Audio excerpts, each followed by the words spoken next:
What's up, peeps? I'm from Group 6 and I'm Mariguenat M. De La Serna, and I welcome you to Contracts Made Easy. So previously, we have discussed Articles 1330 to Articles 1337, and now we are in Articles 1338. We will tackle Article 1338 in this video. So previously, we talked about mistake, violence, intimidation, and undue influence as a ground for vitiation of a consent. Now we talk about fraud, which was the last term given by Article 1330. And Article 1338 provides that there is fraud when, through insidious words or machinations of one of the contracting parties, the other is induced to enter into a contract which, without them, he would not have agreed to. So to reiterate from our obligation discussion, there are two kinds of fraud, which is dolo causante, or causal fraud, and dolo incidente, which is incidental fraud. I'm sorry, that is B, dolo incidente, or incidental fraud. So we have already discussed incidental fraud in obligations, specifically in 1170.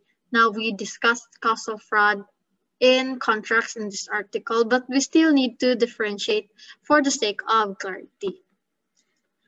So here in celebration of the contract, we have dolo causante and dolo incidente. So first, in dolo causante, this is a fraud employed in the execution of a contract. This is the fraud where consent is really vitiated because it is the fraud in which a party will be induced to enter into a contract without which the contract would have, without which he would not have entered to or agreed to if he had known that he was only tricked. But if ever the fraud did not have the effect of a causal fraud, or it is not the only reason alone, then it will only cause for actions for damages. It will only give rise to actions for damages.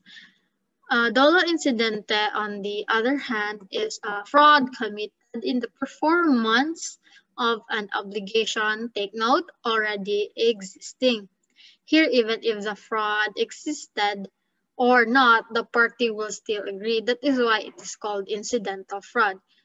This will not vitiate consent, but it will only give rise to actions for damages. So we have a question: how is causal fraud committed? It can be committed through, first, insidious words, and second, machinations.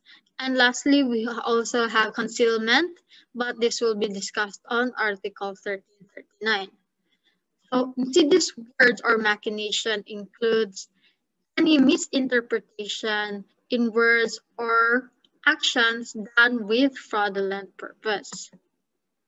What are the requisites of a causal fraud? First, it must be material. Second, it must be serious. And third, it must be employed by only one of the contracting parties. So for a while, I will transfer the video in order for you to show my representation. So if the two parties committed fraud, then the contract will remain valid. On the other hand, fraud committed by a third person does not vitiate consent unless the favored party was willing to be involved in it. And fourth, it must be in bad faith or intent to deceive. So if your action is in good faith, in other words, you really thought that it was good and you really had no intention of doing the fraud, then it is not considered a fraud. Fifth, the other party must rely on that untrue statement.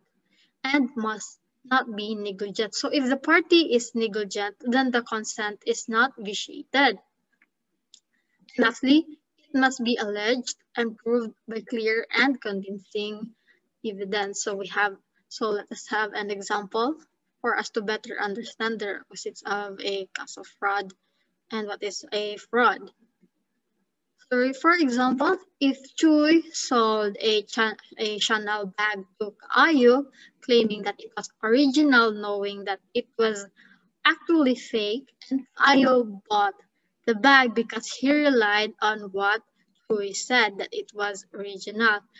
In this scenario, the sale may be annulled in the ground of fraud.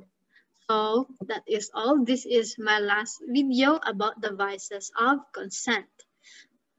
I also have other videos regarding other articles and topics, so stay tuned.